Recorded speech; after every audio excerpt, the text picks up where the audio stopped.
านผู้ฟังกำลังให้เกียรติรับฟังสถานีวิทยุเจียงใหม่มหานคร FM 107.25 เมกะเฮิรตซ์อันดับต่อจากนี้ไปเจิญอู้จ่ากำเมืองกับดีเจคำเพชรเจ้าและจะเป็นหาจัดนักเนื้อเจ้ายินดีต้อนรับเข้าสู่รายการ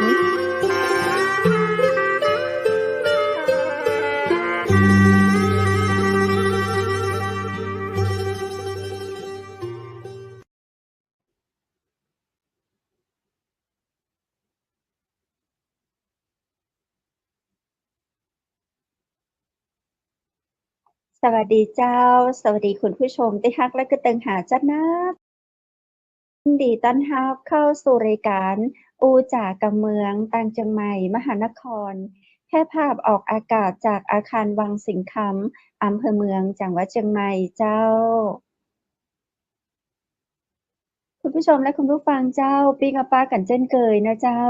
ป้ากันในวันนี้ตรงกับวันพฤหัสบดีที่8เดือนกันยายน2565พี่กับป้ากับข้าเจ้าดีเจคำเพชรและทีมงานจังใหม่มหานครเช่นเคยเจ้าวันนี้นะเจ้าจะพาคุณผู้ชมและคุณผู้ฟังไปแอวนอกสถานที่ด้วยกันนะเจ้าติดตามรับชมในบรรยากาศการประชุมของททท.แม่ฮ่องสอนที่เปิ้นออกมาประชุมนอกสถานที่อำเภอแม่เสรียงเจ้าไปฟังแนวคิดกำกึดในสิ่งที่จะคือนักท่องเที่ยวได้มาแอวได้มากอยได้มาชมจังหวัดแม่ฮ่องสอนมีดีอะหยังพ้องก็เดี๋ยวเชิญไปติดตามการประชุมนอกสถานที่ของททท.กับทีมงานจังหวัดมหานครเชิญเจ้าการเดินทางเริ่มแล้วเจ้าอันนี้เฮาบ่ได้กล้าโฆษณานะเจ้าไทยป้ายคือหูว่าเฮาแวะดื่มกาแฟกันน้อยนึงเนาะระวังต่างนะเจ้าระวังต่างของนักเดินทางเฮาก็มักจะต้องพึ่งพาอาศัยเรื่องของกาแฟสักน้อยนะเจ้าเนาะเพิ่มความสดชื่นเห็นวิวทิวเขาแล้วนะเจ้าเส้นทางจากเชียงใหม่ไปอำเภอแม่เสลียงนะเจ้าเนาะอันนี้ก็เป็นภาพของอำเภอแม่เสลียงนะเจ้ารอบนอกก่อนที่เราจะเข้าตัวเวียงแม่เสลียงซึ่งในการจัดประชุมในครั้งนี้นะเจ้าการท่องเที่ยวแห่งประเทศไทยสำนักงานแม่ฮ่องสอนซึ่งเป็นหน่วยงานที่มีบทบาทหน้าที่ในการส่งเสริมการประชาสัมพันธ์ด้านการท่องเที่ยวเปิ้นกระตุ้นความถี่ในการเดินทางของนักท่องเที่ยวนะเจ้าตลอดจนการบูรณาการคือการเนี่ยงานร่วมกับพันธมิตรหน่วยงานภาครัฐและภาคเอกชนในพื้นที่ของจังหวัดแม่ฮ่องสอนเจ้าซึ่งทางททท.สำนักงานแม่ฮ่องสอนเปิ้นก็จัดประชุมหารือแนวทางการบูรณาการเพื่อพัฒนาและส่งเสริมการแอวแม่ฮ่องสอนนะเจ้าเพื่อส่งเสริมและก็ประชาสัมพันธ์การท่องเที่ยวแลกเปลี่ยนความกึศนะเจ้าแนวทางดำเนินงานด้านการตลาดแล้วก็การแอวแม่ฮ่องสอนจะพัฒนาไปร่วมกันหลายหน่วยงานนะเจ้าเปิ้นจะมีการประชุมเวลา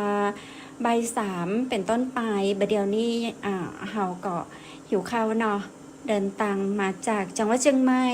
ซ้ออะหยังกินฮองต้องกันก่อนกันละกันมาถึงอำเภอแม่เสลียงแล้วนะเจ้าเนาะติดไฟแดงน้อยหนึ่งนะเจ้าก่อนเข้า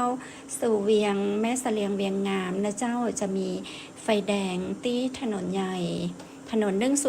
108กำเดียวบ่เมินหันก่อไฟแดงจังหวัดแม่ฮ่องสอนนี่จะกำเดียวนะเจ้าเนาะ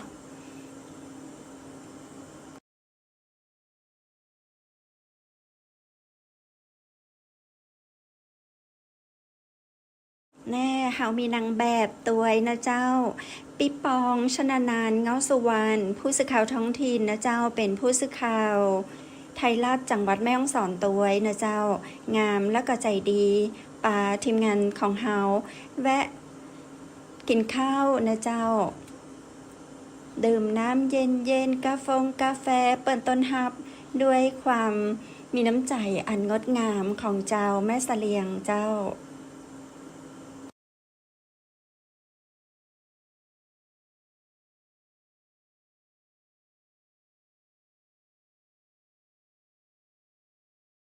บรรยากาศของร้านตี้แม่เสลียงนะเจ้าคุณผู้ชมก่อนที่เราจะเข้าไปร่วมประชุมของการท่องเที่ยวแห่งประเทศไทยสำนักงานแม่ฮ่องสอนเนาะเราแวะรองท้องเป็นห้องรองท้องเพราะว่าก็เดี๋ยวจะเข้าประชุมตอนบ่าย3จากขั้นเมื่อแรงเปิ้นจะมีการเลี้ยงข้าวอยู่แต่ว่าตอนนี้เราต้องหาอย่างกินกันสักก่อนนะเจ้าแม่จิมว่าอาหารตังแม่เสลียงนะเจ้ามีอย่างดีๆลำๆอันนี้ก็ต้องขอบคุณพี่ปองชนานานแหมกั้มนะเจ้าคนงามใจดีเนาะแล้วเฮากับปลาคันสั่งเจ้า สั่งนักขนาดเนอร์สั่งแล้วก็ปลากันกินลำแต่ลำว่าเจ้าบรรยากาศก็ดีเจ้า อยากให้คุณผู้ชมได้มาตัวขนาดเลยติดตามไปมหานครจะปาไปแอลไปกินไปจิม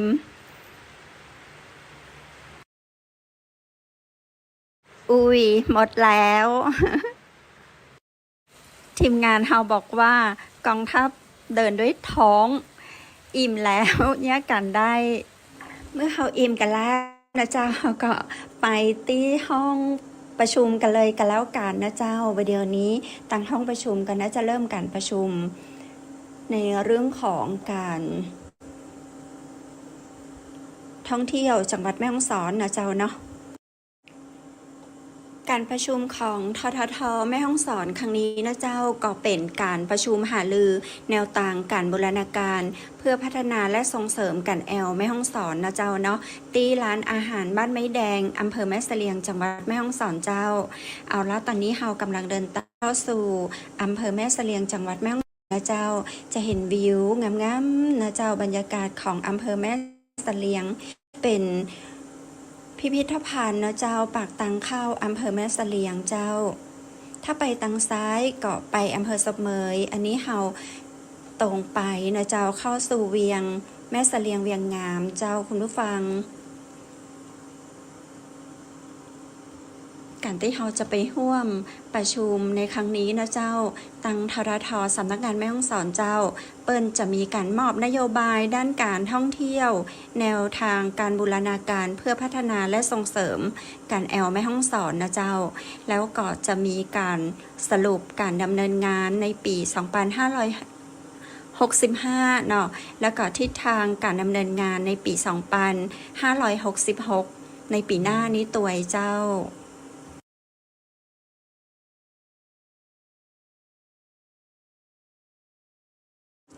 คุณผู้ชมเจ้าจะได้ก็ติดตามรับชมบรรยากาศของอำเภอแม่เสลียงแล้วก็การประชุมของททท.จังหวัดแม่ฮ่องสอนที่อำเภอแม่เสลียงกันต่อนะเจ้าเนาะซึ่งในกิจกรรมในวันนี้นะเจ้าตามกำหนดการเปิ้นก็แจ้งไว้ว่าจะมีการหาแนวทางการส่งเสริมการพัฒนาจังหวัดแม่ฮ่องสอนโดยท่องเที่ยวและกีฬาจังหวัดแม่ฮ่องสอนเจ้า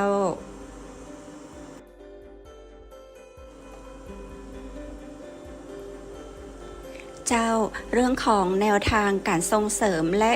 พัฒนาการท่องเที่ยวจังหวัดแม่ฮ่องสอนโดยนายสานิตปรากฏมากท่องเที่ยวและกีฬาจังหวัดแม่ฮ่องสอนเจ้าจากนั้นก็จะมีการแจ้งสถานการณ์การแอลหรือว่าการท่องเที่ยวประเดี๋ยวนี้เนาะและแนวโน้มของการแอลจังหวัดแม่ฮ่องสอนโดยว่าที่ร้อยตรีพานุวัฒน์ขัดนาคผู้อำนวยการททท.สำนักงานแม่ฮ่องสอนจังหวัดแม่ฮ่องสอนเจ้า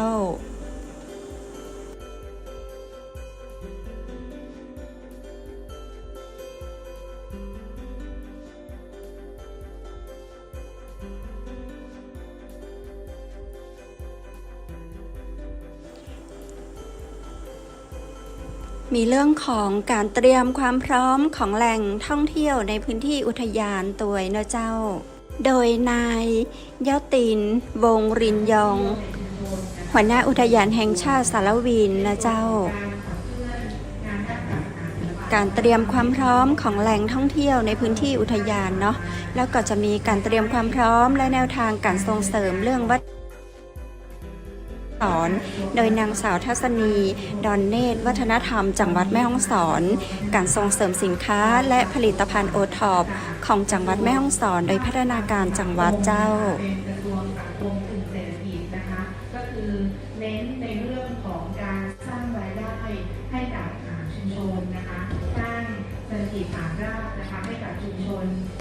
ให้กับพี่น้องประชาชนในพื้นที่นะคะก็มุ่งเป้านะคะไปที่กระทรวงสังคมกลุ่มเศรษฐกิจนะคะเน้นให้พี่น้องประชาชนในพื้นที่เกิดรายได้นะคะหนึ่งในกิจกรรมแผนงานโครงการในปี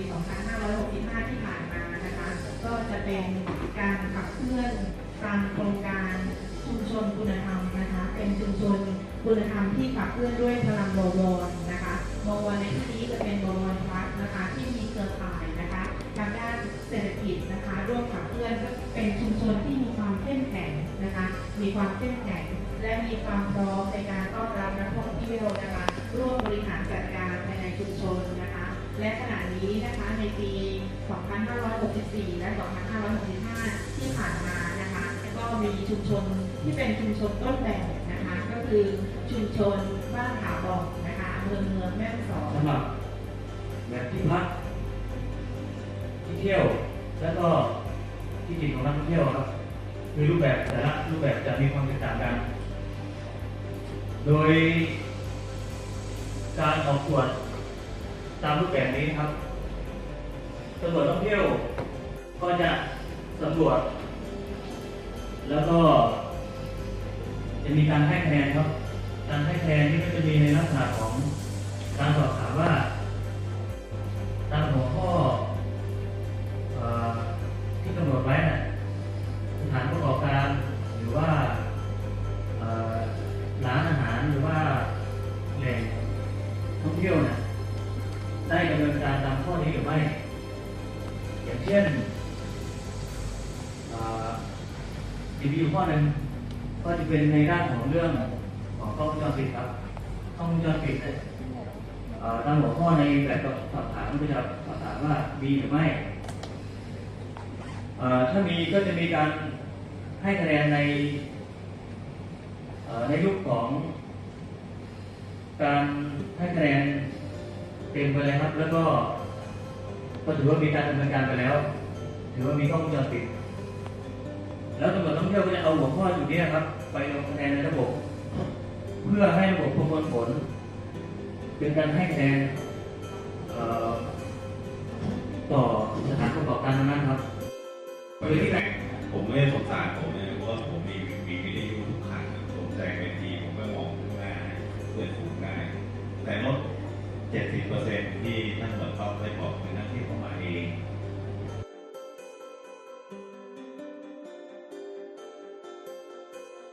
ที่ใหญ่ในเรื่องการท่องเที่ยวสองอย่างนะครับก็คือธรรมชาติที่ยิ่งใหญ่มากของจังหวัดแม่ฮ่องสอนนะครับแล้วก็ศิลปะวัฒนธรรมประเพณีนะครับของชาติพันธุ์ในจังหวัดแม่ฮ่องสอนซึ่งมีทั้งหมดทั้งสิ้น13ชาติพันธุ์นะครับแปดเผ่าพันธุ์มา13ชาติพันธุ์ที่เรามีซึ่งสามารถนำมาเป็นสินค้าทางการท่องเที่ยวได้นะครับสมาคมเราทำงานร่วมกับทางภาครัฐนะครับพยายามทำงานหลายสิ่งหลายอย่างนะครับเที่ยวรถขอนะครับถึงแม้ทางด้านวัฒนธรรมที่เป็นผู้ผลิตชุมชนต่างๆในความพร้อมนะครับให้กับผู้ประกอบการการท่องเที่ยวเราเราเป็นสินค้านะครับเป็นเอาที่ไหนที่ได้ก็จะเกิดการท่องเที่ยวนะครับจังหวัดแม่ฮ่องสอนเรามีห้องพักเปิดที่ขอสอบ5,600 700 ห้องนะครับ400 ผู้ประกอบการที่ทำไม่รวมชุมชนท่องเที่ยวนะครับในที่การท่องเที่ยวที่กำลังเกิดขึ้นมาใหม่เยอะมากเราพยายามผลักดันให้ทุกพื้นที่ทุกอำเภอในจังหวัดแม่ฮ่องสอนให้มีนักท่องเที่ยวนะครับปลายนักท่องเที่ยวเยอะมากกองท่าตอนนี้เรามีผู้ประกอบการมีคนท่องเที่ยวช่วยผลักดันให้นะครับซึ่ง ตอนนี้ก็มีหลายชุมชนนะครับที่เป็นชุมชนท่องเที่ยวนะครับแล้วมาสู่อำเภอเมืองซึ่งมีหลายชุมชนที่เป็นชุมชนท่องเที่ยวนักท่องเที่ยวเยอะมาเที่ยวเพื่อขุนยมตอนนี้ก็จะเข้าฤดูกาลท่องเที่ยวของทุ่งบัวทองนะครับอำเภอแม่ลาน้อยในตุลานี้เราเปิดท่องเที่ยวทั้งหมดนะครับแล้วก็มาถึงอำเภอแม่เสลียง เข้าสู่วาระการประชุมของจังหวัดซึ่งมีท่านผู้ว่าการจังหวัดเป็นประธานแล้วก็คณะกรรมการการท่องเที่ยวทางจังหวัดก็จะประชุมเลยนะครับอย่างเช่นพรุ่งนี้มีการประชุมใช่ไหมครับท่านนายก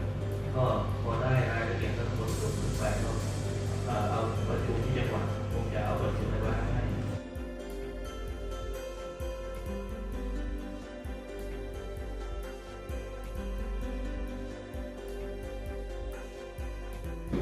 ที่ยิ่งใหญ่หนึ่งเดียวในประเทศไทยไม่มีที่ไหนนะครับจะทำในวันที่วันทั้งว่าที่ผมเรียนว่าเวลาประชุมถ้าพูดแบบเราเป็นท่านจะไม่ค่อยแฮปปี้ท่านจะต้องคิดภาพประกอบท่านบอกว่าคนที่จัดท่านออกแต่คนที่ไม่ได้จัดท่านภาพไม่ออกอะไรท่านต้องคิดภาพอีกขึ้นจะออกเลยครับเอาเป็นว่าเดี๋ยวผมจะขออนุญาตประชุมเป็นวาระเพื่อทราบว่าการอำเภอได้ประชุมจริงนะครับก่อนเดือนปีก็พรุ่งนี้ได้บทสรุปอย่างไรก็ขออนุญาตทำเก็บเอกสารแล้วก็ประสานไปที่สำนักงานท่องเที่ยวและกีฬาจังหวัดนะครับโดยการผมจะ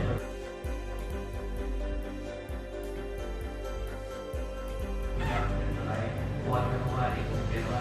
เวลาประชุมถ้าพูดแบบเราไม่ค่อยแฮปปี้น่าจะต้องคิดภาพประกอบนะเพราะว่า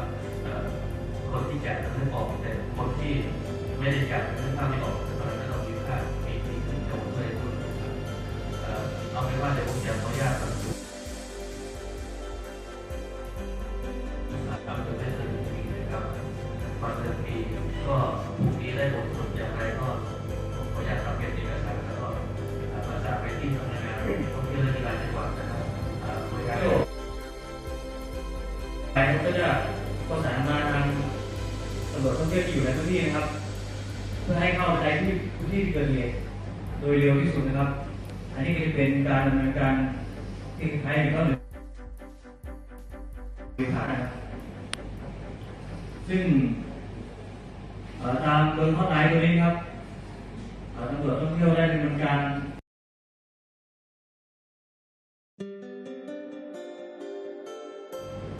พิพิธภัณฑ์นะคะพิพิธภัณฑ์ได้เจออย่างตอนนี้มีแต่ตัวโครงสร้างข้างในไม่มีอะไรอยากให้ทำกันให้พิพิธภัณฑ์เนี่ยสำเร็จแล้วก็เล่าเรื่องของแม่เสลียงว่าแม่เสลียงจะเป็น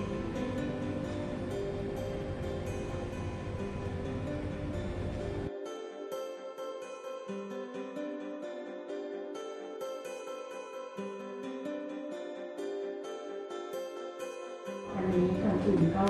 ขอบคุณทางปตท.และการท่องเที่ยวการกีฬาอุทยานสารวินที่ตำรวจทางหลวงท่านวัฒนธรรมจังหวัดแม่ฮ่องสอนแล้วก็พี่น้องสมาคมการท่องเที่ยวแม่ฮ่องสอนที่มีน้ำใจให้กับโซนใต้มีการมาแถลงข่าวแล้วก็ให้ได้มีความรู้สึกที่เราเหมือนมาจุดประกายไฟให้พวกเราที่มดไหม้กันพอสมควร3 ปีวันนี้ค่ะเราขอบคุณมากๆนะคะในวันนี้มีนักท่องเที่ยวกิตติมศักดิ์ตามมาด้วยดังนั้นจะขออนุญาตแนะนำนักท่องเที่ยวแล้วก็ให้นักท่องเที่ยวของเราได้พูดคุยในเรื่องของการมองจังหวัดแม่ฮ่องสอนเป็น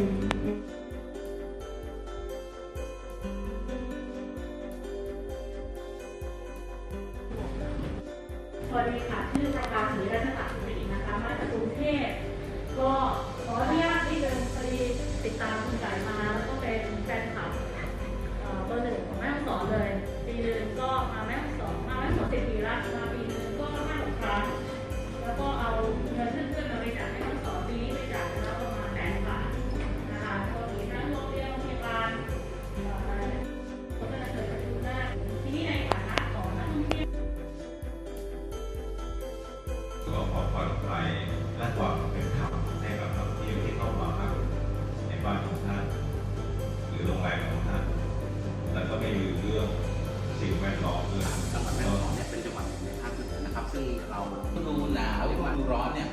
มีหมอกนะครับทั้งปีนะครับให้นักท่องเที่ยวไ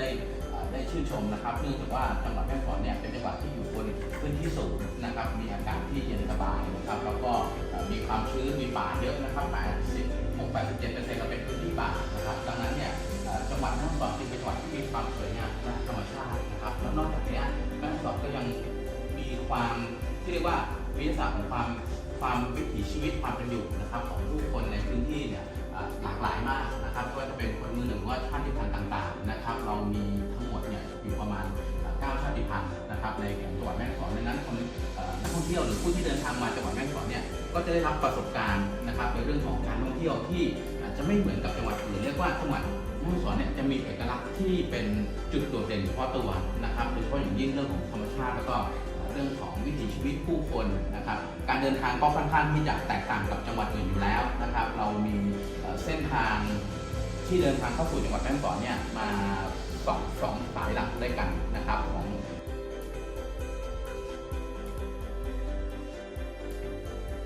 ทีมงานเชียงใหม่มหานครขอขอบคุณหน่วยงานและสื่อมวลชนผู้ประกอบการทุกท่านเจ้าแล้วป้ากันใหม่กับทีมงานนอกสถานที่ดีเจปะแอลขอส่งรายการให้กับดีเจคำเพชรตั้งห้องทรงเจ้าคุณผู้ชมและคุณผู้ฟังเจ้าเป็นจะใดกันพ่อวันนี้ป่าออกไปนอกสถานที่นะเจ้าจะเช่นเคยแล้วเนาะกูวันจันทร์ถึงวันศุกร์นะเจ้าเรื่องราวดีๆเวลา20:00 นถึง3:00 นกับทีมงานจังหวัดมหานครเจ้าทดลองผลิตรายการเนาะอาจจะมีในเรื่องของ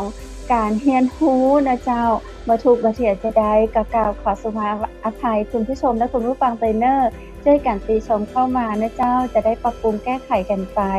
เจ้าในส่วนของวันจันทร์ถึงวันพุธนั้นเราก็จะมานั่งนั่งจากันนะเจ้าในสตูดิโอ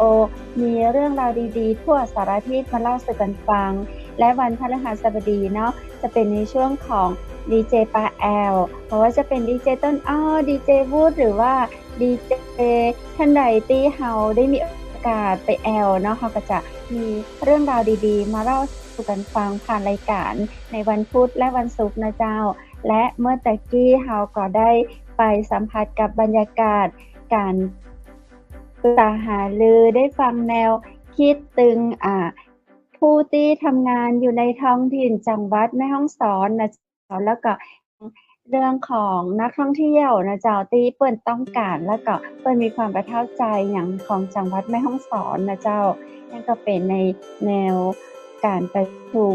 บรรยากาศหนึ่งแล้วก็มีภาพอินเสิร์ตของสถานที่ท่องเที่ยวแล้วก็ท่านผู้อำนวยการพทท.หรือว่าการท่องเที่ยวจังหวัดแม่ฮ่องสอนมามาจ๋านะเจ้ามาให้สาระดีๆเป็นเรื่องราวที่น่าต้องไปแอวนะเจ้าเปิ้นว่าถ้าอยู่ในประเทศไทยใครบ่เคยไปจังหวัดแม่ฮ่องสอนนี่เชยเนอเจ้าจะอ่านวันนี้เฮาก็เปิดคือนักท่องเที่ยวได้แอวได้ชมกันแล้วไปนะเจ้าเชิญนะเจ้าฝากปฏิทินท่องเที่ยวนัดกันแอลได้เลยเจ้าคุณผู้ชมเจ้าอยากพาไปนอกสถานที่แถมคุณผู้ชมก็ติดตามรับชมเฮานะเจ้าเป็นกำลังใจให้โมเฮาตัวเจ้ากูวันจันทร์จนถึงวันศุกร์เนาะในวันพฤหัสและวันศุกร์นั้นจะเป็นกิจกรรมนอกสถานที่ในวันจันทร์ถึงวันพุธอย่างว่านะเราก็จะมานั่งจากันในสตูดิโอนะเจ้าอย่างเมื่อตะกี้นี้เราพาไปถึงจังหวัดแม่ฮ่องสอนเจ้าไปดูบรรยากาศของการประชุมของททท.นะเจ้าที่จังหวัดแม่ฮ่องสอนคุณผู้ชมและคุณผู้ฟังอยากให้เราพาไปที่จังหวัดในแหมก็แนะนำเข้ามานะเจ้าเนาะถ้าทีมงานเรามีโอกาสได้รับใช้เราก็ยินดีนะเจ้าเอาละในวันนี้นะเจ้าก็ขอกราบขอบพระคุณพระอาจารย์รัตนยาโนจากพุทธอุทยานสวนบูรณรักษ์ธรรมตำบลแม่แลมอำเภอแม่ริมจังหวัดเชียงใหม่นะเจ้าท่านใดสนใจเรียนสมาธิสามารถสมัครเรียนได้ตั้งแต่ 8:00 น.เช้าจนถึง 4:00 น.แลงสอบถามรายละเอียดได้ที่ 0980364744 นะเจ้าแล้ววันนี้ขอขอบคุณโรงแรมแม่เสลียงเวียงงามนะเจ้าไปตังแม่ฮ่องสอนเกาะสำรองจองห้องพัก โรงแรมแม่เสลียงเวียงงามได้ที่เบอร์โทร 0536214444 นะเจ้าและขอขอบคุณตังน้ำผึ้งแท้น้ำผึ้งตราสารวินของฝากนะเจ้าของดีจากสารวินติดต่อได้นะเจ้าน้ำผึ้งแท้น้ำผึ้งตราสารวินเปิ้ลมีเพจน้ำผึ้งสารวินตัวนะเจ้าเนาะหรือว่าจะติดต่อผ่านตังทีมงานจังหวัดมหานครก็ได้นะเจ้าแล้ววันนี้ขอขอบคุณผลิตภัณฑ์เสริมอาหารผสมสารสกัดจากเมล็ดลิ้นจี่ดีโลพลัสเจ้าดื่มก่อนนอนนะเจ้าวันละ1 แก้วจะช่วยให้สวยใสหุ่นกระชับขับถ่ายคล่องต้องดีโลพลัสเจ้าแล้ววันนี้ข้าเจ้าขอขอบคุณพระพิธีกรหญิงจากร้านผ้าพื้นเมืองชุทยายจังหวัดแม่ฮ่องสอนเนอร์และขอขอบคุณคุณผู้ชมด้วยทุกคนทุกท่านตัวเจ้าในวันนี้วันพฤหัสบดีเนาะข้าจะปีกับฟ้ากันแฮมเนอร์ในวันพรุ่งนี้เวลา 20:00 ถึง 3:00 เจ้าสำหรับค่ำคืนนี้ข้าเจ้าดีเจคำเพชรทีมงานจังหวัดมหานครขอลาคุณผู้ชมไปก่อนเนอร์ปีกับฟ้ากันแฮมในวันพรุ่งนี้ 20:00 ถึง 3:00 สำหรับค่ำคืนนี้ขอให้นอนหลับฝันดีราตรีสวัสดิ์เจ้า